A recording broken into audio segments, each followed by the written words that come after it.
Se você fizer uma leitura rápida do livro de Provérbios, você vai perceber que alguns tópicos vão aparecer com certa frequência. Tópicos envolvendo família, a escolha de uma mulher, a criação de filhos, o uso do dinheiro. E um dos tópicos também que aparece com certa frequência, com certa ênfase, é o tópico da língua. Como eu me comunico, o que eu faço com as minhas palavras. Provérbios nos ensina que as palavras, ou nas palavras, nós encontramos poder de vida e morte. Fica muito claro, então, o poder das palavras. Também, Provérbios nos ensina que até um tolo calado passa-se por sábio. Esse tema da uso da língua aparece também no livro de Jó, que é um livro de sabedoria, quando você encontra um homem ali usando uma mentalidade de justiça retributiva, no caso Jó, falando mais do que deveria, em determinado ponto da sua vida. Você vai encontrar isso também no livro de Tiago, que é um livro de sabedoria. Muitos entendem que Tiago é o livro de sabedoria do Novo Testamento. E ali você vai encontrar palavras diretas sobre a comunicação, sobre o uso da língua. O que fica claro, sendo lendo Jó, lendo Provérbios ou Tiago, é que a comunicação, o uso das palavras com outras pessoas ah, é muito desafiador. É como se, é como se fosse necessário uma sincronia fina entre o que eu falo, o conteúdo do que eu falo, com quem eu falo, onde eu estou. Vários elementos têm que ser levados em conta para que essa comunicação gere vida e não morte. E isso é muito desafiador. Por isso que o silêncio é um caminho, às vezes, mesmo que possa ser errado, dos erros é talvez um dos menores no processo de comunicação, porque ah, podemos realmente gerar morte enquanto falamos.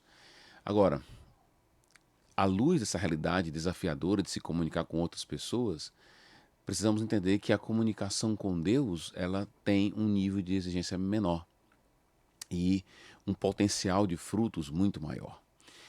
Comunicar-se com outras pessoas tem todos esses desafios que eu acabei de falar, mas comunicar-se com Deus é diferente. Imagina que o mesmo discurso, palavras que eu poderia dirigir a uma pessoa, elas podem ser palavras de ódio, de ira descontrolada, de maledicência. E essas mesmas palavras, sendo aplicadas ao próprio Deus numa realidade de oração, numa postura de oração de filho que se coloca diante do seu pai como um pedinte, essas palavras se tornariam um lamento.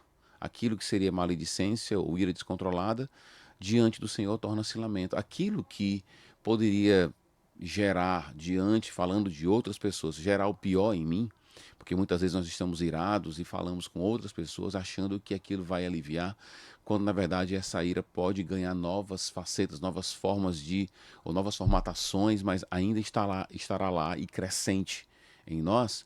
Esse é um dos desdobramentos de se falar com pessoas de maneira errada, na hora errada, com conteúdo errado.